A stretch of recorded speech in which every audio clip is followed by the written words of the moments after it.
as notícias do Poder Judiciário e a gente começa esta edição falando sobre a Justiça Militar, que quer reduzir o porte e uso de drogas de jovens que entram nas Forças Armadas. Só no ano passado, 182 casos entre militares que foram julgados na primeira instância, que casos que tratam sobre esse tema, uso, porte de drogas, é um crime que pode chegar a 5 anos de reclusão. Você vai ter mais informações sobre essa história, esse caso, as penas aqui no Jornal da Justiça, mas nós vamos falar também sobre vários assuntos e sobre uma campanha da Justiça Militar sobre essa questão. Você vai ver também outras notícias, confira agora. Supremo Tribunal Federal realiza segundo dia de audiência pública sobre Fundo do Clima. O desmatamento e os outros crimes ambientais, além de agravarem o problema global, trazem enorme risco para o ecossistema do agronegócio. Ministra Rosa Weber, do STF, derruba a decisão que impedia a divulgação do nome da deputada federal Bia Kicis em matéria jornalística. A deputada alegou em primeira instância que a reportagem ofende a honra dela. E ainda, campanha do Tribunal Superior Eleitoral chama os jovens para a política. Chega de imaginar e bora agir. Este é o nosso momento.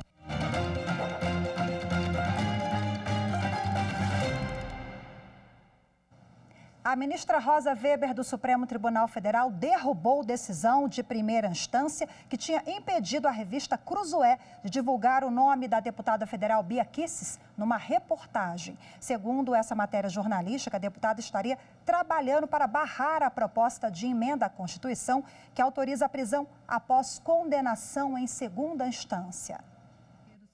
A deputada alegou em primeira instância que a reportagem ofende a honra dela, não apresenta provas e não lhe deu direito de resposta. A revista afirmou que não há no texto conteúdo difamatório e que as informações foram baseadas em dados estatísticos. Segundo a reportagem, em 40 discursos feitos pela deputada, nenhuma vez ela citou a proposta de emenda constitucional que autoriza a prisão após condenação em segunda instância, o que comprovaria a intenção de esfriar o assunto. O juiz de primeira instância concordou com os argumentos da deputada e determinou que a revista cobrisse o nome dela com tarjas.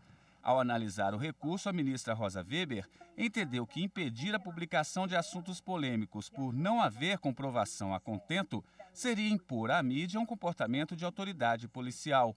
Segundo ela, haveria o risco de a população não ter informações relevantes, especialmente sobre políticos.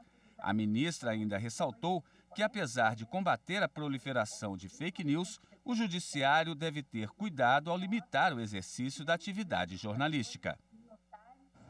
Desde cedo você está acompanhando ao vivo aqui pela TV Justiça o segundo dia da audiência pública que discute a aplicação dos recursos do Fundo Clima e ações de preservação ao meio ambiente. Essa audiência foi convocada pelo ministro Luiz Roberto Barroso e tem como objetivo reunir informações para julgar ações que foram apresentadas por partidos políticos e que acusam o governo federal de omissão na política ambiental. Quem acompanhou tudo e traz agora as informações para a gente, a repórter Carolina Chaves. Oi, Carol, boa tarde para você. Conta para a gente, existe algum tema específico nesse segundo dia? Eu acompanhei aqui, mas eu quero que você conte os detalhes agora. Oi, Rafaela, teve sim, viu? Boa tarde para você, boa tarde a todos. Olha, o foco das exposições hoje foi a relação entre os avanços social e econômico e a proteção do meio ambiente. Segundo os expositores, um dos fatores que prejudica o desenvolvimento sustentável é que as áreas desmatadas, elas estão abandonadas, não estão sendo aproveitadas e isso está gerando gasto público, aumentando os prejuízos ambientais e também conflitos sociais. Hoje também o Fundo Clima foi muito defendido e apontado como necessário para a manutenção da política ambiental. Um outro ponto também que eu posso destacar, Rafaela, é que a proteção do meio ambiente, hoje muito falado pelos expositores, é que essa proteção está diretamente ligada à aceitação e valorização dos produtos brasileiros. Isso porque o mercado mundial tem se recusado a negociar com empresas que desmatam. Vamos ver agora na reportagem como foi a audiência pública na manhã de hoje. Na abertura do segundo dia de audiência pública, o ministro Luiz Roberto Barroso fez um pequeno balanço das diferentes autoridades ouvidas até agora e anunciou que este segundo dia é dedicado a ouvir representantes dos empresários e pesquisadores que analisam a relação entre o meio ambiente e a economia. O primeiro a falar foi o ex-presidente do Banco Central e sócio fundador da Gaves Investimento. Armínio Fraga fez uma comparação entre os prejuízos com o desmatamento e a mudança climática e a pandemia do novo coronavírus. Estima-se que o impacto econômico e social será superior ao da pandemia. Eu imagino até bem superior. O desmatamento e os outros crimes ambientais, além de agravarem o problema global, trazem enorme risco para o ecossistema do agronegócio, nosso setor mais bem-sucedido, e também para a oferta de energia. A solução, segundo o professor de Economia do Instituto de Energia e Ambiente da USP, Ricardo Abramovay, é o uso sustentável dos recursos. Ele disse que é preciso investir em tecnologia a favor da Amazônia e do país com a bioeconomia.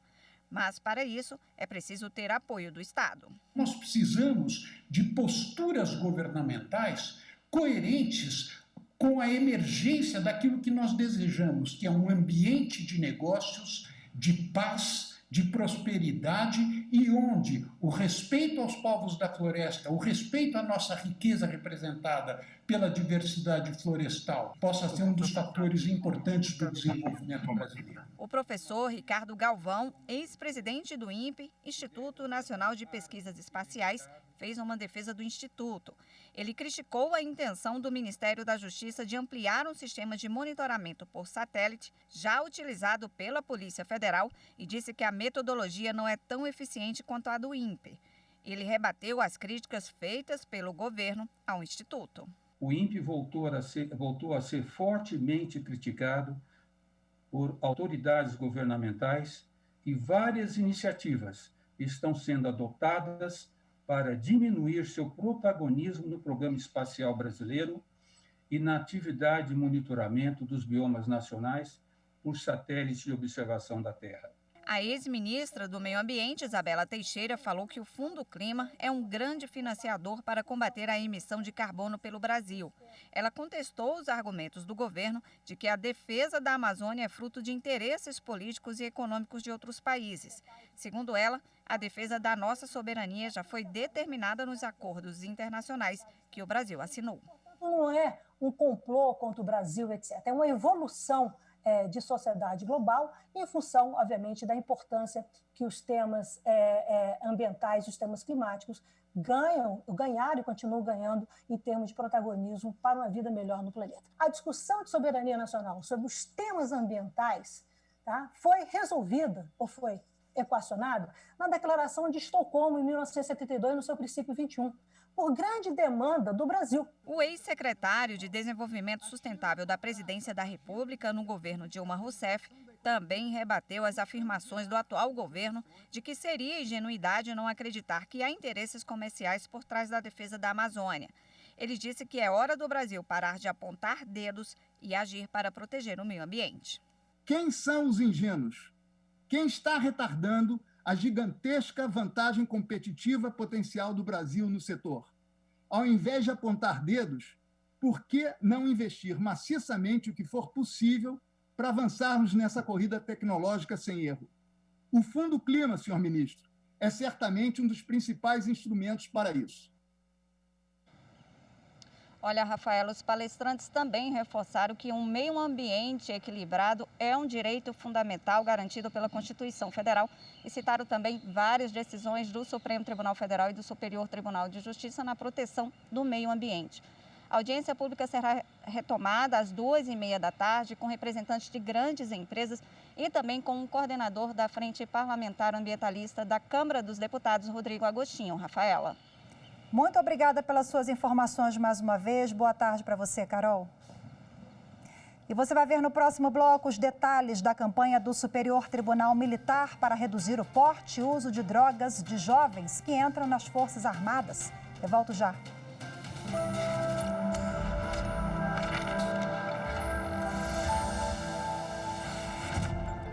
Nesses 32 anos de Constituição, nós temos muito o que comemorar, mas também temos que fazer dessa ocasião uma oportunidade para refletirmos como os direitos e garantias nela estabelecidos podem ser protegidos, cada vez mais garantidos e concretizados.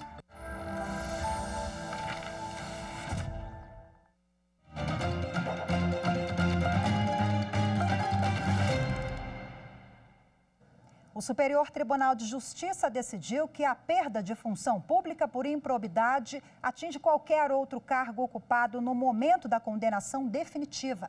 Entenda agora na reportagem de Marina Campos. O caso foi julgado pelos ministros da primeira sessão. De acordo com o processo, 2 servidores utilizaram um veículo oficial da Polícia Federal para ir a um evento sem relação com a missão que cumpriam. Na volta para o hotel onde estavam hospedados, os policiais federais fizeram vários disparos que atingiram uma residência e mataram uma criança. Por terem usado indevidamente a viatura, utilizado armas e munições em atividades desvinculadas do exercício profissional e atentado contra os princípios da administração pública, os 2 policiais foram condenados por improbidade administrativa pelo Tribunal Regional Federal da 4ª Região com a perda dos cargos. Este advogado explica as sanções previstas na lei para esses casos. Essa lei, chamada Lei de Improbidade, lá no artigo 12, ela estabelece que aquele que for condenado pelo cometimento de ato de improbidade, ele pode sofrer as seguintes sanções: perda do cargo ou função pública, suspensão dos direitos políticos, condenação ao ressarcimento ao erário, aos cofres públicos, decretação de perda de valores que foram acrescidos indevidamente ao seu patrimônio ou ao patrimônio de terceiros em razão do ato de improbidade, multa civil, uma multa pecuniária, além da proibição de contratar com o poder público. No Superior Tribunal de Justiça foi questionada a divergência entre entendimentos de 2 turmas do STJ sobre a perda do cargo. Se seria aplicada a sanção a qualquer cargo ocupado pelo servidor ou apenas aquele relacionado à prática de conduta ilícita. Para o colegiado, a penalidade de perda da função nesses casos atinge tanto o cargo que o infrator ocupava quando praticou a conduta, quanto a qualquer outro que esteja ocupando quando do trânsito em julgado da sentença. Desta forma, um dos condenados perdeu o cargo de policial federal e para o outro, que foi aprovado em concurso para a Defensoria Pública antes do trânsito em julgado da ação, foi aplicado o novo entendimento do STJ. E com a autorização da Justiça, a Polícia Federal realiza hoje 2 operações contra o desvio de verbas públicas da educação e da saúde, destinadas às prefeituras de Areias e de São José do Barreiro, municípios de São Paulo. As investigações começaram há mais de um ano, quando foi apontado um aumento substancial de gastos de recursos entre os anos de 2018 e 2019, sem justificativa. Ao todo, 24 mandados de busca e apreensão expedidos pelo Tribunal Regional Federal da 3ª Região estão sendo cumpridos. Além das cidades de Areias e São José do Barreiro, 94 policiais federais também fazem buscas em Cruzeiro, Pindamonhangaba e Santo Antônio do Pinhal.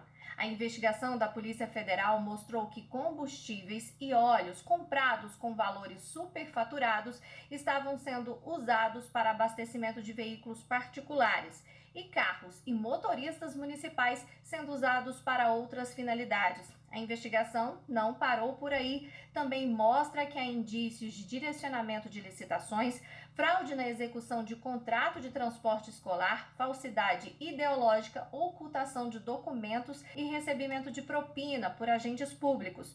O prejuízo aos cofres públicos é estimado em quase 8 milhões de reais. E uma campanha da Justiça Militar da União quer reduzir o porte e uso de drogas de jovens que entram nas Forças Armadas. O projeto teve destaque no 2º encontro ibero-americano da Agenda 2030 do Poder Judiciário. O porte e uso de drogas nas Forças Armadas é um dos delitos mais comuns que chegam à Justiça Militar da União. Só em 2019, 182 casos envolvendo esse tipo de crime foram julgados em primeira instância. Normalmente, elas são encontradas em pequenas quantidades, em posse de jovens recrutas que ingressam no serviço militar obrigatório. O crime está previsto no artigo 290 do Código Penal Militar, com pena que pode chegar a até 5 anos de reclusão. Para combater esse delito e conscientizar os jovens, a Justiça Militar da União criou uma campanha de prevenção criminal que visa reduzir o porte e o uso de drogas. O projeto consiste em 3 ações: palestras nos quartéis para jovens soldados e alunos de escolas militares, a elaboração de uma cartilha com esclarecimentos sobre prejuízos decorrentes do uso de drogas e a produção de vídeos educativos divulgados em redes sociais. O projeto foi apresentado no 2º Encontro Ibero-Americano da Agenda 2030 no Poder Judiciário, realizado por meio de videoconferência pelo Conselho Nacional de Justiça. A Agenda 2030 foi criada pelas Nações Unidas em 2015 e conta com adesão de 193 países em todo o mundo. O plano de ações estabelece 17 prioridades para o desenvolvimento sustentável do planeta, como a erradicação da fome e da pobreza. O principal objetivo é promover a dignidade humana. O encontro também discutiu a promoção de parcerias entre os poderes judiciários dos países ibero-americanos, em prol do desenvolvimento de pesquisas, estudos e boas práticas que sirvam de referência para o poder judiciário em diferentes países. E para falar mais sobre essa campanha, eu converso agora com a juíza corregedora auxiliar do Superior Tribunal de Justiça, doutora Safira Maria Figueiredo. Seja bem-vinda, muito boa tarde para a senhora da Justiça Militar, fazendo a correção aqui. Bem-vinda mais uma vez. Muito boa tarde. Bom, acompanhamos na reportagem, observei aqui que essa campanha tem um tripé, né? São palestras, cartilha, vídeos. A senhora acha que falta informação para esses jovens recrutas que estão ingressando? A informação de que esse crime é tão grave, a gravidade disso dentro das Forças Armadas? É verdade.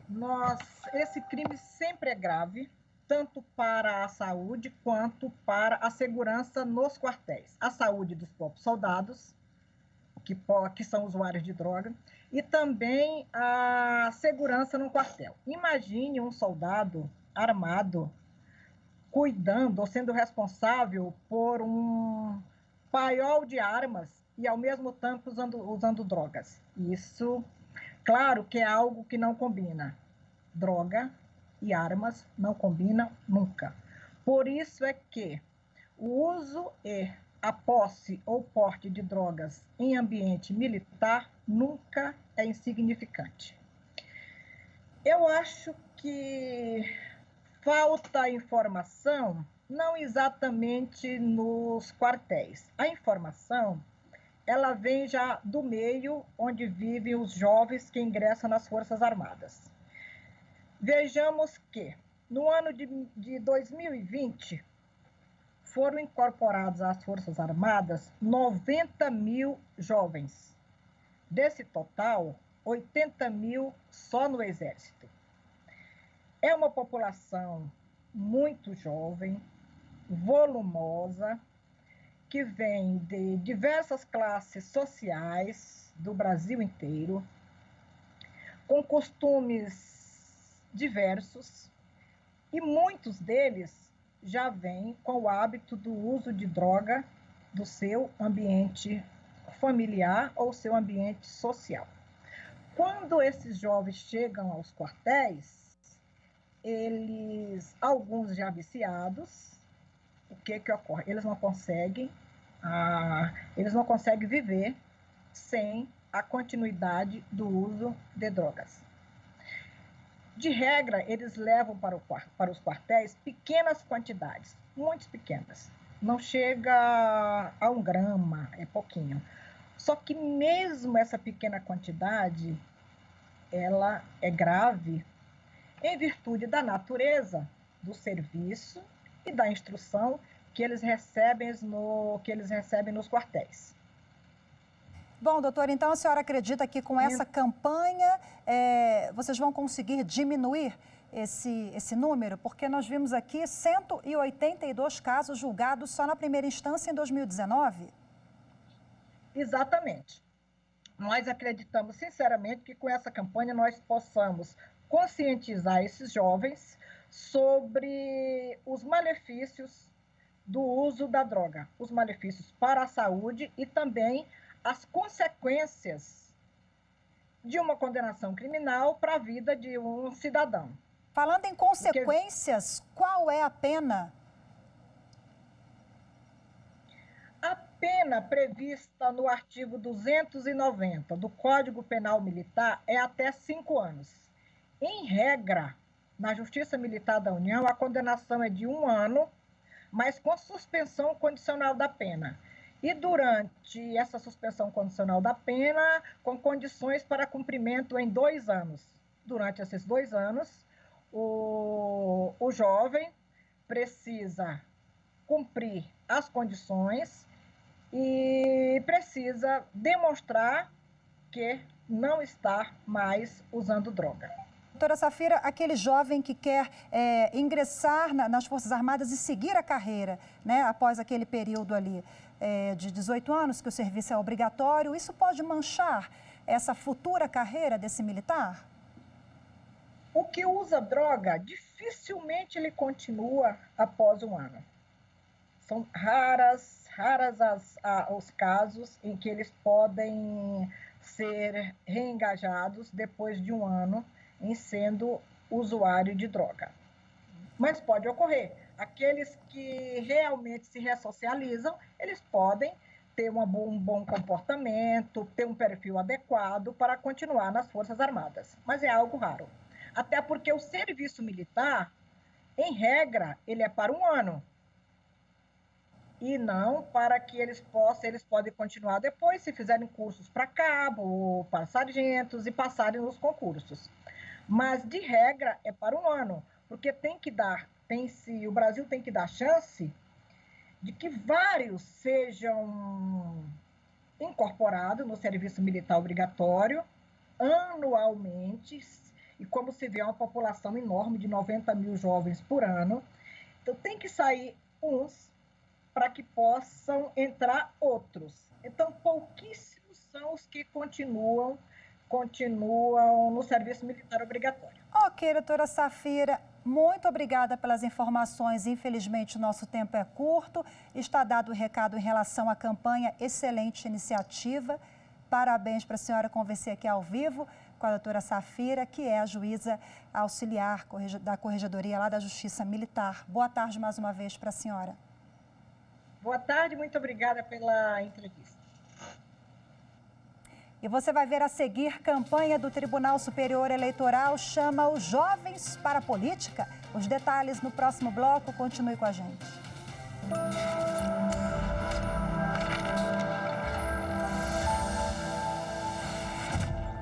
Há 26 anos atuando como advogado, não houve um dia sequer que não tenha feito referência ou me utilizado da Constituição Federal como fundamento na busca pela proteção de direitos e garantias fundamentais, cláusulas pétreas inegociáveis.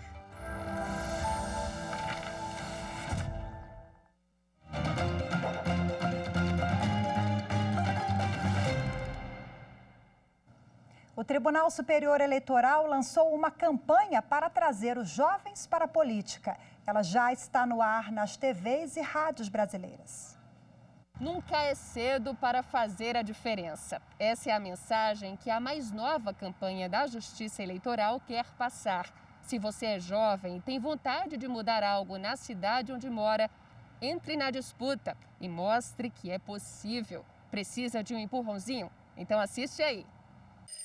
Já imaginou acordar de manhã e dar de cara com a mulher que vai transformar a cidade?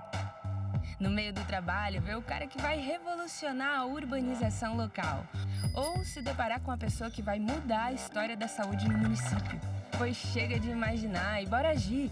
Este é o nosso momento. A campanha foi lançada nesta segunda-feira e quer mostrar que é possível ser ao mesmo tempo jovem e exercer o papel de liderança na política. Gente jovem tem ideia, é criativa e gosta de deixar a marca positiva por onde passa. É disso que qualquer município precisa. Houve um hiato na vida brasileira, toda uma geração que não foi para a política Interessantemente, muitos integrantes dessa geração, os jovens idealistas, foram parar no direito, na magistratura, no Ministério Público, e acabam tentando mudar o mundo a partir da judicialização da vida, que até pode algumas coisas, mas verdadeiramente o que faz diferença na vida dos países é política de qualidade. Portanto, nossa primeira campanha é para atrair jovens íntegros e patriotas e idealistas para a política. O vídeo será veiculado até o dia 29 de novembro nas televisões e rádios brasileiras e também nas redes sociais da Justiça Eleitoral. Dados do Tribunal Superior Eleitoral mostram que nas eleições gerais de 2014, candidatos que tinham 18 e 19 anos representavam apenas 0,07% dos concorrentes. Os que tinham de 20 a 24 anos eram 2%. Na faixa de 25 a 29 anos, um pouquinho mais, 4,32%. Em 2016, aumentou, mas ainda discretamente. Apenas 6,13% dos candidatos tinham entre 25 e 29 anos. Em contrapartida, uma pesquisa Datafolha de 2018 mostrou que os jovens são o grupo com maior interesse em participar da política. Entre as mais de 2.000 pessoas entrevistadas, 29% das que tinham entre 16 e 25 anos responderam ter muito interesse ou um pouco de interesse em encarar as urnas. Então, vamos em frente. E hoje ficamos por aqui. Muito obrigada pela sua companhia. Boa tarde, até amanhã.